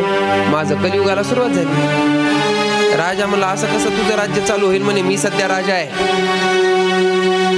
आणि जोपर्यंत मी आहे तोपर्यंत तुझं राज्य चालू देणार नाही. तलवारच काढली महाराज राजाने त्याला मारायला. आणि त्याच्या लक्षात आलं की आपण जर आता राजाला शरण नाही गेलो तर राजा 100% आपल्याला मारून टाकतो. तो कली राजाला शरण गेला. सांगितलं महाराज मी तुम्हाला शरण आलो, माझ्यावर दया करा, मला काय करा, आश्रय द्या, मी तुमचा आश्रित आहे. आता विनंती केली कोणी? त्या कलीने की मी तुमचा काय आहे? आश्रित आहे आणि भगवंताच्या इच्छेनं मी आलो महाराज, मी काय मनानं नाही आलो. कारण कालक्रमच असा आहे की सतयुग झालं की त्रेतायुग, त्रेतायुग झालं की द्वापारयुग, आणि द्वापारयुग संपलं की कलियुग. ही भगवंतानी केलेली तरतूद आहे. पण ते मला काय माहित नाही म्हणे, कारण मला माहिती तुलाही वाईट आहेस आणि तू जर माझ्या राज्यात आला तर मग काय होईल? अधर्माला सुरुवात होईल. म्हणून मी जोपर्यंत जिवंत आहे तोपर्यंत तू हातपाय हलवायचे नाही. ते म्हणला महाराज मग मी जाऊ कुठं? ते म्हणे माझं राज्य जिथं नाही तिथं जाऊन राहील. आता कली म्हणला महाराज तुम्ही दिग्विजयी राजा आहेत, कुठे बी जा तुमचंच राज्य आहे म्हणे सगळं. मग आता मी आश्रित आहे, आश्रिताला स्थान देणं राजाचं कर्तव्य, हे राजाचा धर्म आहे. मी तुम्हाला शरण आलो, मग आता मला आश्रय देणं हे तुमचं कर्तव्य, मला आश्रय द्या. मग राजाने त्याला 4 स्थानं दिली राहण्याकरता. द्यूत, द्यूत म्हणजे काय? जुगार. मद्य म्हणजे ज्या ठिकाणी मद्यपान आहे त्या ठिकाणी कली आहे. द्यूत म्हणजे ज्या ठिकाणी जुगार खेळला जातो तिथं कली आहे. त्याच्यानंतर व्यभिचार, ज्या ठिकाणी व्यभिचार आहे त्या ठिकाणी कलीचं वास्तव्य आहे. आणि हिंसा, ज्या ठिकाणी हिंसा आहे त्या ठिकाणी कलीचं वास्तव्य. हे 4 ठिकाणं राजानं काय केली? कलीला राहायला दिली. कारण राजाला माहित होतं माझ्या राज्यात कोणी माझ्या राज्यामध्ये कोणी वेश्यागामी नाही. माझ्या राज्यामध्ये सगळे कसे धर्मनिष्ठ आहेत, धर्माने जगणारे. हे म्हणे हे 4 स्थान तुला दिले म्हणे स्थान. राजा ते कली म्हणला राजा मी तर असं ऐकलं होतं की तू फार दयाळू आहे, तू फार धर्मनिष्ठ आहे. तू कसला रे धर्मनिष्ठ म्हणे? तेव्हा काय झालं? आता तुला आश्रय मागितला, आश्रय दिला. त्याने आश्रय दिला म्हणून का काही आश्रय द्यायचा असतात काय म्हणे? अरे माणसाला साधं जर बसायचं असेल तर स्वच्छ जागा बघून बसतो आपण, काही बसतो स्वच्छ जागा पाहून बसतो. आणि अरे मला तर राहायचंय त्या ठिकाणी, मग मला एखादं तरी स्थान चांगलं दे की. 4ला 4 स्थान कशी दिली? हिंसा चांगलं आहे का काय?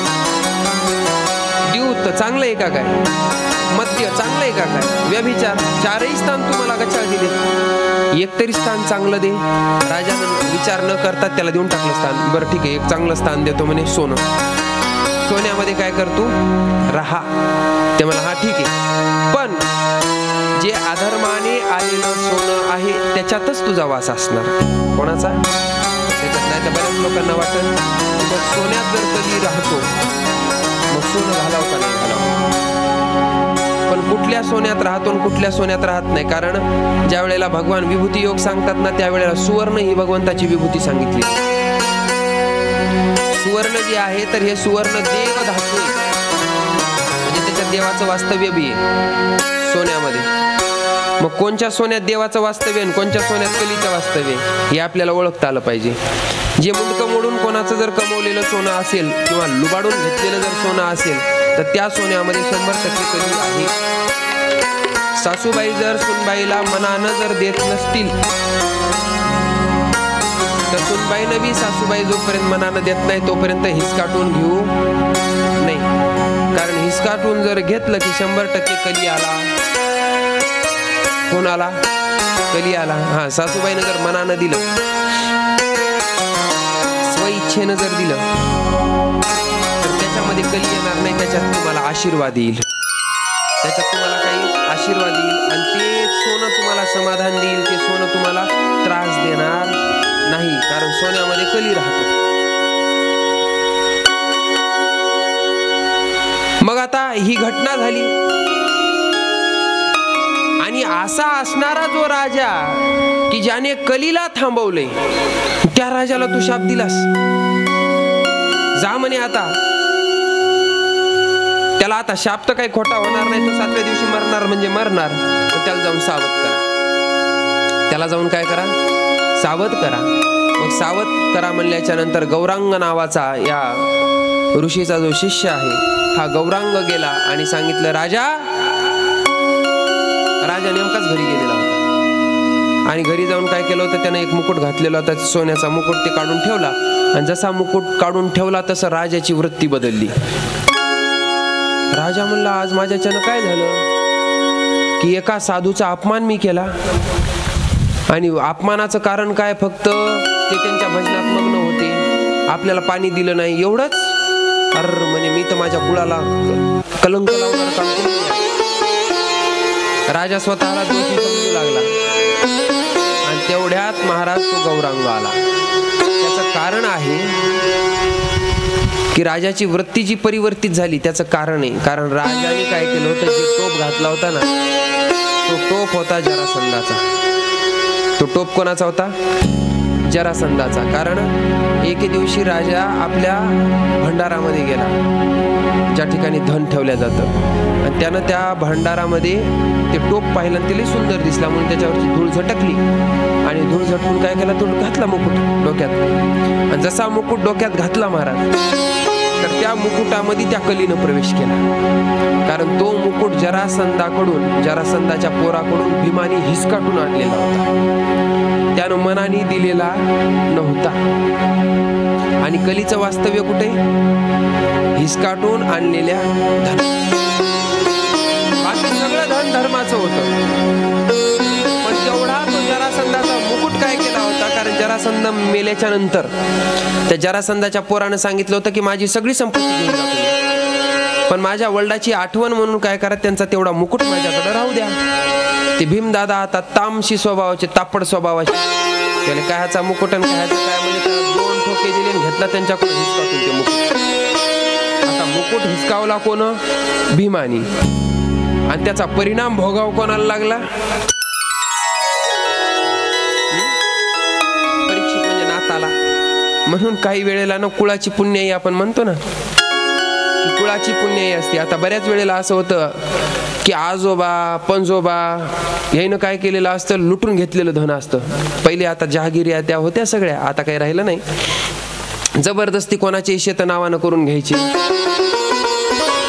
पैसा खूप कमवला त्या टायमात, पण सध्याची परिस्थिती, त्याचा परिणाम त्या आजाईनं केलेलं, पंजाईनं केलेलं ते नाताईला भोगावं लागायला. संततीत नाही. बरं संतती असेल मग लुळी तरी पांगळी तरी काहीतरी त्याच्यात दोष, किंवा संतती होईल पण संतती झाल्याच्या नंतर वंशवृद्धी होणार नाही, ती संतती अकाल मृत्यूनं मरेल. ह्या अशा कंडिशन बऱ्याच मी डोळ्यानं पाहिलेल्या आहेत. हे परिणाम कशाचा आहे? ज्या वेळेला मग असं ते खोदत आपण त्यांच्या कुळाची हिस्ट्री काढायला जातो ना, त्यावेळेला लक्षात येतं की ते म्हणते आमचे आजोबा हे करायचे, काय म्हणे सावकारकी करायची. मग ते परिणाम आता भोगा तुम्ही केलं त्यांनी, पण भोगा कोणाला लागायले? नातायला दोष लागला ना, ते धन त्यांचंच वापरायलात ना तुम्ही, दोष आहे त्याच्यात. मग या धनातला जर दोष काढायचा असेल तर त्यांनी काय करावं, म्हणून त्या धनाचा धर्म कार्याकरता उपयोग करावा. म्हणजे त्यानं काय होतं की कुळाकडून जरी समजा पाप घडलेला असेल तर त्या पापाचं शालन हे अनुष्ठान करत असतात. म्हणजे धनाची काय होती, तिथं शुद्धी होती. धनाची शास्त्र सांगतं की धनाची शुद्धी होणं गरजेचं आहे. धनाची शुद्धी, मनाची शुद्धी आणि तनाची शुद्धी. नाहीतर या तीनही गोष्टी आपल्याला अधर्म आचरणाकडे घेतात. तन जर शुद्ध नसेल तर आपण साधना बरोबर करू शकत नाही, म्हणून तनही शुद्ध पाहिजे. मन शुद्ध नसेल तर मन नको त्या ठिकाणी जाऊन बसतं, ते काय भगवंताच्या चरणावर लागत नाही, म्हणून मन शुद्ध पाहिजे. आणि धन शुद्ध पाहिजे, कारण का 2 नंबरचं जर धन असेल तर ते 2 नंबरचं धन तुम्हाला भजनात नेऊन कवाच बसणार नाही. कधी लक्षात ठेवा, 2 नंबरचा पैसा तुम्हाला भजनात नेऊन बसवणार नाही. तो 2 नंबरचा पैसा कुठं नेऊन बसवता आता त्या जागेची मी काही नावं सांगणार नाही, तुम्ही हुशार आहे सगळे. कुठं नेऊन बसवलं त्यानं? इकडे बघा तुम्ही एखाद्या संताला किंवा एखाद्या पंक्तीला कुठं त्याला 1000 रुपये जरी द्यायचे म्हणले ना, त्या जीवावर जातो. काय होतं त्याच्या जीवावर जातं. या लोकांना काही धंदे नाहीत म्हणते, याचं कामच एवढंच आहे म्हणजे इथं पंगत घालायचे तिथं कीर्तन करायचे. पण ज्या वेळेला तो तिथं जाऊन बसतो त्यावेळेला म्हणजे 10,000 गेलेत का 15,000 गेले विचार करते का ते? कली कोणे? कली बुद्धी भ्रष्ट करून टाकते ते कली. एखाद्या साधूला दक्षिणा 100 रुपये देऊन आपण दक्षिणा देऊन पाया पडत नाही, फुकट पाया पडतो. आणि ज्या वेळेला हॉटेलमध्ये जाऊन बसतो त्यावेळेला वेटरला चलता चलता 100 रुपये टिप देऊन जातो. टिप देतो काही नाही. कशाचा परिणाम आहे? बुद्धी दूषित आहे, धन दूषित आहे. याचं बुद्धी आणि धन काय दूषित. म्हणून धनाची जर शुद्धी करायची असेल, आता बघा तुम्ही ते कार्य केलं होतं भीमानी, पण शाप कोणाला लागला? भोगाव कोणाला लागलं? परीक्षितीला. आता तो शापही लागण्याचं कारण कार्य एक वेळेला काय झालं, हा जो तक्षक आहे तर हा तक्षक या पांडवाकडून बदला घेण्याचाच प्रयत्न करू लागला. कारण एक वेळेला भगवान श्रीकृष्णानी आणि अर्जुनानी काय केलं, त्या अग्नीला खांडववनच पूर्ण देऊन टाकलं होतं. त्याची कथा वेगळी ती. पूर्ण खांडववन काय केलं, त्या अग्नीनं जाळून भस्म करून टाकलं. आणि त्या अग्नीमध्ये जेवढे काही त्या खांडववनात राहणारे जे काही जीवजंतू होते त्याच्यामध्ये तक्षकाची जात होती, सर्पजात होती. ती सर्पजात काय झाली, मेली. आणि कोणामुळे मेली? ते या पांडवांमुळे मेली. म्हणून त्या तक्षकाचा काय होता, यांच्यावर राग होताच. ते मला ह्यांचा तर बदला घ्यायचा आहे. म्हणून तो तक्षक म्हणे, एका संताच्या मुखातून मी ऐकलं की तो तक्षक मेलेला नव्हता म्हणे, तो जिवंतच होता पण त्याला बदला घ्यायचा होता. आता पांडव तर नाही राहिले, मग बदला कोणाकडून घ्यायचा? त्यांच्या नाताकडून घेऊ. बदला कोणाकडून घेऊ? त्यांच्या नाताकडून. कारण एक वेळेला अनुष्ठान झालं आणि त्या अनुष्ठानामध्ये 1000 वर्षापर्यंत अखंड तुपाची आहुती देण्यात आली. आणि त्या तुपाच्या आहुतीनं काय झालं, महाराज अग्निदेवाचं पोट झालं खराब, म्हणजे अग्निदेवाला झालं अपचन. आणि त्याच्या त्रासानं अग्निदेव लई त्रस्त होता. आणि त्या त्रासातून निवृत्त होण्याकरता ब्रह्मदेवानं उपाय सांगितला होता की तू काय कर, ते खांडववन जाळून भस्म कर. पण हे अग्नी जेव्हाही जायचा खांडववन जाळायला, त्यावेळेला त्या खांडववनामध्ये हे जे तक्षक आहे ना, तक्षक आहे इंद्राचा मित्र, त्या खांडववन जळालं की या इंद्राने काय करायचं, त्या ठिकाणी वरुण देवाला सांगून किंवा मेघाला सांगून त्या ठिकाणी काय करायची, वर्षा करायची. वर्षा केली की ते खांडववन विजायचं. मग त्या अग्नीचा ते पोट खराब राहिलं. मग अग्नीनं भिक्षुकाचं रूप धारण करून भगवान श्रीकृष्ण अर्जुन ज्या ठिकाणी होते तिथं गेले आणि सांगितलं मला भिक्षा द्या. ते म्हणले काय भिक्षा पाहिजे? मी मागन ती भिक्षा पाहिजे, मी मागल. ते म्हणले ठीक आहे, दिली म्हणे. आणि मग अग्निदेव काय आले, स्वतःच्या ओरिजिनल स्वरूपात आले आणि सांगितलं की हे खांडववन हे इंद्र जाळू देणं झालंय म्हणे. मग ज्या वेळेला मी खांडववन जाळेल त्यावेळेला अर्जुनानी आणि भगवान श्रीकृष्णाने काय केलं, त्या बाणाच्या चादरीने काय केलं होतं, ते खांडववन वरून झाकून टाकलं होतं. म्हणजे पाऊस जरी पडला तर खालून ते वन जळालं पूर्ण सगळं. या दोघांनी ते खांडववन जाळलं. म्हणून हा राग कोणामध्ये होता, त्या तक्षकामध्ये. आणि त्या खांडववनाच्या जागेवरच हे इंद्रप्रस्थ जे उभारलं होतं ना, इंद्रप्रस्थ पांडवांना राहण्याकरता महाल, तो इंद्रप्रस्थ तिथंच उभारला होता, ते वन जाळून. मग आता ते केलं कोणीही आणि भोगायले कोण बघा. केलं होतं कोणी, अजयनं. आणि परिणाम कोणाला भोगावा लागायला, नाताला. म्हणून आपल्यालाही वाटत असेल, आपण म्हणतो पुढचं कोणी बघितलं, जाऊ द्या, खाऊन पिऊन घ्या, सगळं करा, धर्मानं वागा नाही तर अधर्मानं वागा. पण महाराज पुढं तुमच्या पिढ्या बिघडणार. पुढं येणारी जी पिढी आहे त्याला भोगावं लागणार, तुम्ही जर नाही भोगलं तर. करताना तुम्ही करून जाताना पण भोगणार ते. आणि ते भोगत असताना ते काय तुम्हाला लय आशीर्वाद देतील का? काय अजिबात नाही. ते अजिबात आशीर्वाद देणार नाही. ते म्हणते तेही न केलं भोगावं आम्हाला लागलं. तसं महाराज आता परीक्षिती शाप प्राप्त झालेला आहे, स्वतःला दोषी समजायला लागलेला आहे. आणि तेवढ्यामध्ये तो गौरांग त्या ठिकाणी आला आणि सांगितलं, राजा तुला शाप प्राप्त झाला की आजपासून 7व्या दिवशी तू तक्षक नावाच्या सर्पाच्या दंशाने काय होशील, मरण पावशील. राजा म्हणला, मला 7 दिवस कशाला दिले म्हणे, माझ्यासारखा पापी तर म्हणे आजच मरायला पाहिजे म्हणे. कारण का, माझ्याकडून संतांचा अपराध झाला, संतांचा अपमान झाला आणि माझ्यासारखा अधर्मी तर या जागेवर राहूच नाही म्हणे, या धर्तीवर राहूच नाही. 7 दिवस मला दिले म्हणजे खरंच त्या संतांचे उपकार म्हणावं लागतील म्हणे, की निदान त्यांनी 7 दिवसाचा वेळ तरी मला दिला. गौरांगाने सांगितलं, राजा तुझ्याकडे 7 दिवस आहेत आणि या 7 दिवसामध्ये तुला काय करायचं ते कर. काय करू शकतो तू, त्या सगळ्या गोष्टी कर.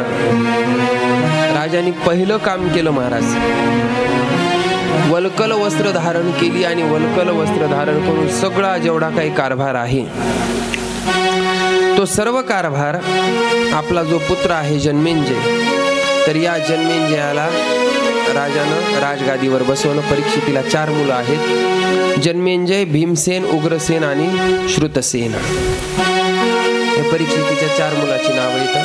त्याच्यापैकी जन्मेंजय म्हणजे मोठा आहे आणि या जन्मेंजयाला राजकारभार दिला आणि राजा वल्कल वस्त्र धारण करून वनाच्या दिशेनं निघून गेला. आता राजाकडे 7 दिवस होते. राजाला माहित होतं 7 दिवसात आपण मरणार नाही.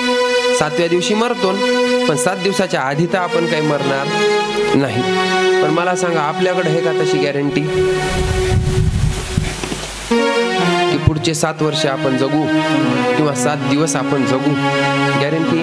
राजाला गॅरंटी होती की 7 दिवस तर मला काही होणार नाही.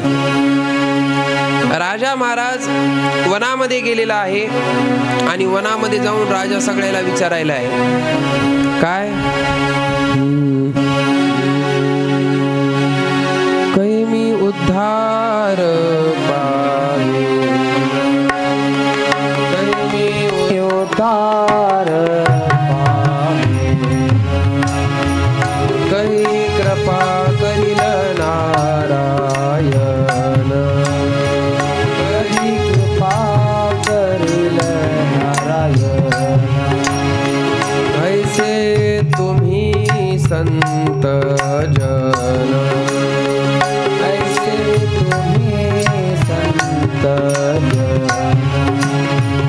करा समाधान चित्त माझे, करा समाधान चित्त माझे, करा समाधान चित्त माझे, करा समाधान चित्त माझे, कै मी उद्धार पावेन, कै मी उद्धार पावेन, कै मी उद्धार पावेन, कै मी उद्धार पावेन, कै मी उद्धार पावेन, कै कृपा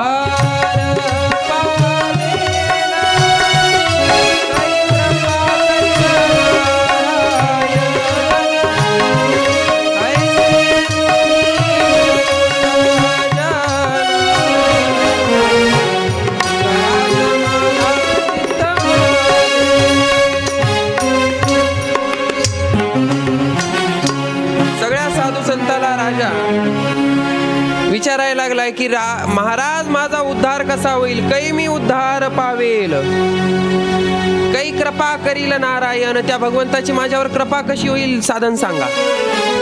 ऐसे तुम्ही संत जन करा समाधान चित्त माझे, माझं चित्त उद्विग्न झाले, त्या भगवंताची मला कृपा कशी प्राप्त होईल, 7 दिवसामध्ये माझा उद्धार कसा होईल, त्या उद्धाराचं साधन काय करा मला तुम्ही सांगा. आता कोणी सांगायचं महाराज, राजा तुला जर स्वतःचा उद्धार करायचा असेल तर तुला यज्ञाचं अनुष्ठान करावं लागेल. ते मला बापू 7 दिवसामध्ये यज्ञाचं अनुष्ठान कसं करू? कोणी म्हणायचं राजा तू तीर्थाटन कर. ते मला तीर्थाटन करत असतानाच रस्त्यातच मी मरून जाईन. 7 दिवसामध्ये तर पूर्ण तीर्थही होणार नाहीत माझी. मग आता करायचं काय? प्रत्येकाने वेगवेगळी साधनं सांगितली. कोणी म्हणाले ध्यान लाव, कोणी म्हणाले योग कर, कोणी म्हणाले याग कर, कोणी म्हणाले तीर्थ कर. आता काय करू? राजालाच कळलं महाराज. राजा म्हणला आता एकच ऑप्शन आहे आपल्याकडे. ज्यानं गर्भात आपली रक्षा केली ना, त्याच्याशिवाय या संकटातून आपल्याला कोणी सोडवणार नाही. म्हणून राजा नदीच्या किनाऱ्यावर जाऊन बसलेला आहे आणि आता कळकळून महाराज त्या भगवंताला हाक मारायला लागलाय. हे भगवंता दीनदयाळा, हे भगवंता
आता नर्मदा परिक्रमेला ज्या वेळेला आपण जात असतो, आता तिथं काय आता आपले एवढे दिवस सोबत नाही नेऊ शकत. 4 महिन्याची असते ती पायी परिक्रमा. पण त्या ठिकाणी प्रत्येक गावामध्ये जाऊन आपल्याला मागावंच लागते, खावंच लागतं त्याचं. पण त्यावेळेला याचकतेचा काय असतं, एक संकल्प असतं. त्या ठिकाणी ते परिक्रमा सुरू होत असतानाच आपण किती श्रीमंत आहोत का, आपण किती पैशावाले, सगळं सोडावं लागतं. आणि अंतःकरणात भाव धारण करावं लागतं. आपण याचक आहोत, आपण भक्त आहोत आणि आपण भक्ती करता निघालेलो आहोत. असा जर अंतःकरणात भाव असेल तरच आपण दुसऱ्याचं घेऊन खाऊ शकतो.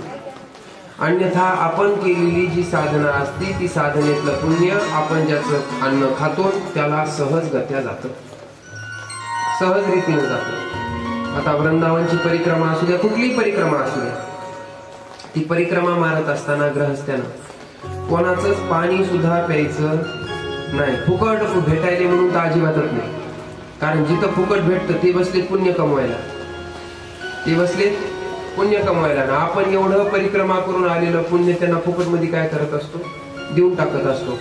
हे जास्तीत जास्त मी सांगत नाही कुठं, पण आज तुम्हाला सांगायला, आज सांगायला की त्यांना खाऊ नये.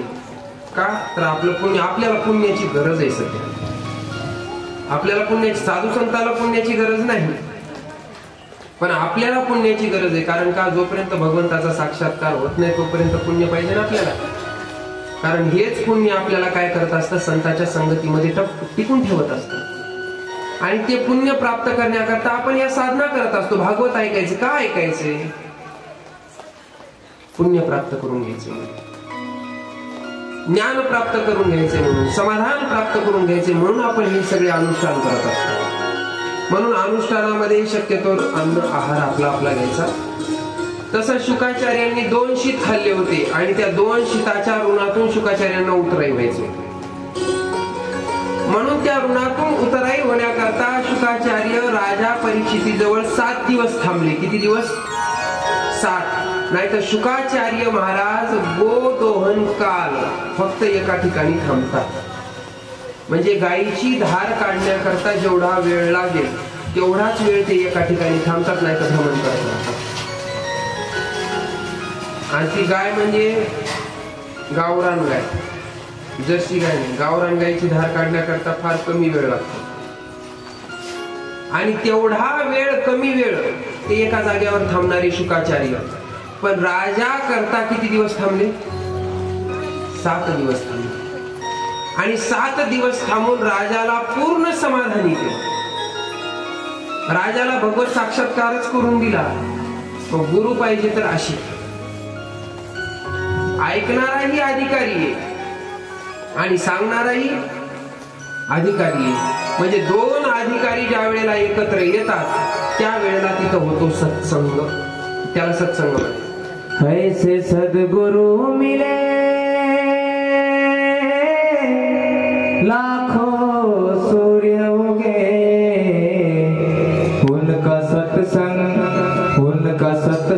सुनाना गजब हो गया, उनका सत्संग सुनाना गजब हो गया, उनका सत्संग सुनाना गजब हो गया.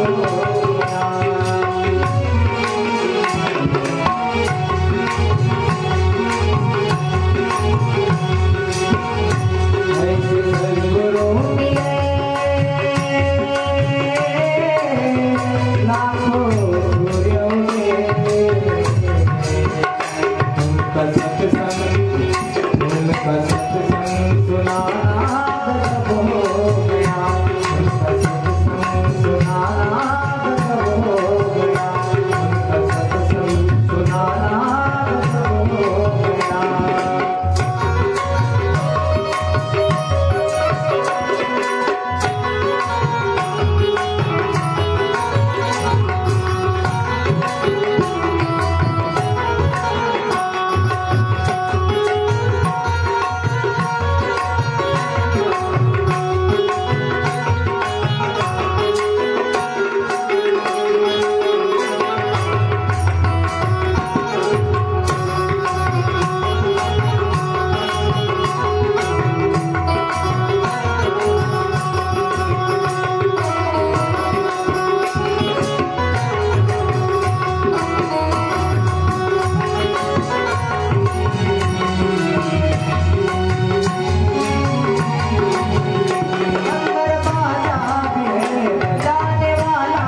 ऐसी सद्गुरु मिले लाखों सूर्य दिए, उनका सत्संग सुनाना गजब हो गया। असे सद्गुरु भेटले म्हणे की लाखो सूर्यांचं तेज ज्यांच्यामध्ये आहे ते शुकाचार्य आहे, तेजस्वी ज्ञानपुंज आहे। आणि हे सद्गुरु आमच्यावर ज्या वेळेला ईश्वर कृपा होती त्यावेळेला हे सद्गुरु आम्हाला भेटतात।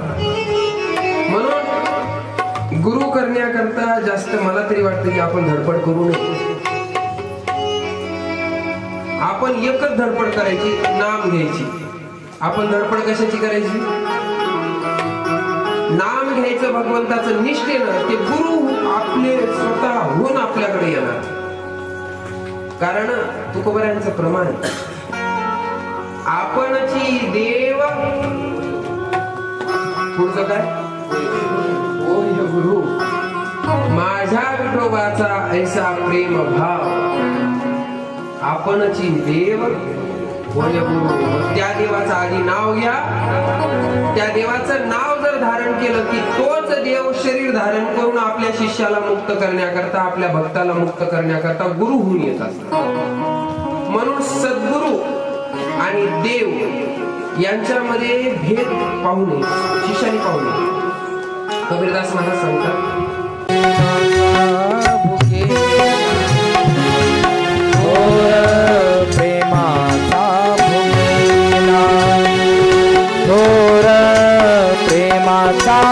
भुकेला थोर प्रेमाचा भुकेला, हाची दुष्काळ तयाला, हाची दुष्काळ तयाला, हाची दुष्काळ तयाला, हाची दुष्काळ तयाला, थोर प्रेमाचा भुकेला, थोर प्रेमाचा भुकेला, थोर प्रेमाचा भुकेला, थोर प्रेमाचा भुकेला। भगवान काय पाहतो महाराज? प्रेम पाहतो। एके ठिकाणी सांगतात, विदुरा घरच्या भक्षुनी कन्या, परमानंदे मनमोहन मुरलीबाला। भगवंत काय पाहतो? फक्त प्रेम पाहतो। या चरित्रातून एक घेता येतं महाराज आपल्याला की भगवंताची भक्ती करत असताना भगवान आपण किती श्रीमंत आहोत, किंवा आपण भगवंताला नैवेद्यामध्ये काय पंचपक्वान द्यायला लागलो हे भगवंत पाहत नाही। प्रेमानं, फक्त प्रेम जर असेल तर महाराज त्या विदुरजींच्या पत्नीच्या प्रेमापोटी भगवंतानी केळीची साल सुद्धा खाल्ली। काय खाल्ली? साल। या गवळणी भगवंतावर एवढं प्रेम करायच्या आणि त्या प्रेमासाठी भगवान काही करायचा। त्या गवळीन म्हणायच्या नाचून दाखवते, नाचून दाखवायचं। आता कोण नाचवायला का? जगाच्या मालकाला नाचवायल्यात म्हणजे महाराष्ट्रात किती अधिकारी असतात, त्यांची काय असं ते अधिकार काय असत ज्यांच्या इशाऱ्यावर देव नाचायला। तसं देवाला फक्त काय लागत असतं? प्रेम। बाकी मग आपण सुवर्ण आभूषण काय काय देवाला अर्पित करायलो त्याच्याकडे देव पाहत नाही। दुर्योधनाच्या सोन्याच्या ताटातलं पंचपक्वानाचा देवाने एक सुद्धा घास खाल्ला नाही। पण विदुरजींना सांगून विदुरजीच्या प्रेमानं काय खाल्ल्या? कन्या खाल्ल्या। आता त्या कन्या होत्या कमी, त्याच्यात पाणी होतं जास्त। ताटावर वाढल्या की त्या कन्या काय व्हायच्या? पसरायच्या। आता देवानं काय करायचं? दोन्ही हाताने त्या एकत्र करायच्या। आता एकत्र केलं, पुन्हा एक हात काढला की पुन्हा इकडे निष्ठून जायचं पाणी। आता करावं काय? देव मला कन्यात सोडणार नाही, ह्याच्यातली एकही कणी इकडे तिकडे जाऊ दे नाही। दोन हाताने सावडल्या महाराजांनी चतुर्भुज भगवान झाले आणि चतुर्भुज होऊन 2 हातानं खायला लागले. 2 हातानं काय करायले? फक्त ते चावडायले. काय म्हणजे एकही त्याच्यातला भाग इकडे तिकडे जाऊ नये. कारण का? त्याच्यात प्रेम आहे. त्याच्यात काय? प्रेम आहे. भगवान तृप्त झाले महाराज. आणि आता भगवंतानी सांगितलं की आता कौरव पांडवाचं युद्ध होणार आहे. हे ऐकल्याबरोबर विदुरजी म्हटले की आता आपल्याला इथं थांबायचं नाही. परिणाम काही होऊ द्या. कारण परिणाम माहित होता काय होणार आहे. कारण ज्याच्या पक्षातून देव आहे तो कधीच हरू शकत नाही. मग विदुरजीने आपला धनुष्य नेला, तिथं राजदरबारात नेऊन दिला आणि सांगितलं की मी आता सेनापती नाही आणि मी युद्धामध्ये कोणाकडूनही लढणार नाही, ना पांडवाकडून ना कौरवांकडून. आणि तीर्थाटन करायला उद्धवजी आपलं विदुरजी निघून गेलेले आहेत. तीर्थाटन करत असतानाच महाराज ज्या वेळेला भगवान निजधामाला निघून गेले, आता विदुरजीचं इकडं तीर्थाटन चालूच आहे. विदुरजीला माहित नाही भगवान निजधामाला गेले. मग जात असताना तीर्थाटन करत असताना महाराज उद्धवजीची आणि विदुरजीची एका ठिकाणावर भेट झाली. भेट झाल्याच्या नंतर विदुर काकांना नमस्कार केला. उद्धवजींनाही विदुर काकांनी नमस्कार केला. आणि आता सगळ्यांनी इकडच्या तिकडच्या आता बाललीला भगवंताच्या बऱ्याच या ठिकाणी उद्धवजी काय करतात? विदुर काकांना वर्णन करून सांगतात त्या बाललीला या ठिकाणी आलेल्या आहेत. आणि लीला सांगत असतानाच उद्धवजीनं सांगितलं की काका भगवान निजधामाला गेले बरं. म्हणजे काय? कधी? ते म्हणजे बरेच दिवस राहिले, पण जात असताना त्यांनी तुमचं नाव काढलं बरं म्हणे. 16,108 बायका होत्या पण एकाही बायकोचं नाव नाही काढलं जाताना. एवढे मोठे मुलं होते, एकाचंही नाव नाही काढलं. मग जाताना फक्त तुमचं नाव काढलं आणि सांगितलं की उद्धवा मी हा जो भागवत धर्माचा तुला उपदेश करायला लागलो ना, हा उपदेश करत असताना उद्धवाला आणि मैत्रेय ऋषीला भगवंतानी उपदेश केलेला आहे हा भागवत धर्म. आणि भगवान नंतर निजधामाला गेले. सांग, ज्या वेळेला विदुरजी भेटतील त्यावेळेला विदुरजींना सांगायचं की मैत्रेय ऋषींना जाऊन भेटायचं. आणि मैत्रेय ऋषी तुम्ही याच भागवत धर्माचा उपदेश कोणाला करायचा? माझ्या विदुर काकाला करायचा. याच्याकरता बाबा इथून पुढं मैत्रेय ऋषी आणि विदुर काका यांचा या ठिकाणी संवाद चालू होता. आता इथून पुढं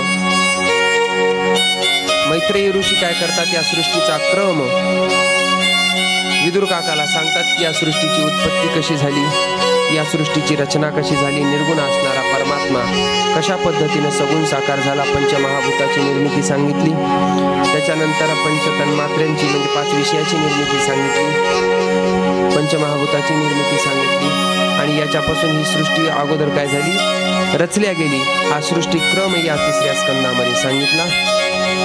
आणि पुढं महाराज ज्या वेळेला सृष्टी रचना झाली आणि सृष्टीची रचना झाल्याच्या नंतर या पृथ्वीची उत्पत्ती झाल्याच्या नंतर जो हिरण्याक्ष नावाचा दैत्य आहे, तर या हिरण्याक्ष दैत्यानं काय केली? ही पृथ्वी रसातळाला नेऊन लपून टाकली. या हिरण्याक्षाबरोबर भगवंताचं युद्ध झालं. भगवंतानी त्या ठिकाणी वराह अवतार धारण केला. या ठिकाणी वराह अवताराची कथा सांगितली.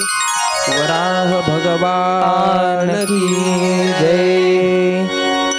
वराह अवताराची कथा सांगितली. विशाल अशा दाढावर जी रसातळाला नेलेली पृथ्वी होती, तर भगवंतानी काय केली? आपल्या दाढीवर वर आणली. आणि पृथ्वी आता वर आणल्याच्या नंतर आता इथून पुढं मैथुनी सृष्टीचा विस्तार या ठिकाणी म्हणजे मानवी सृष्टीचा विस्तार कशा पद्धतीने झाला तो प्रकार या ठिकाणी आता काय करतात? मैत्रेय ऋषी विदुर काकाला सांगतात.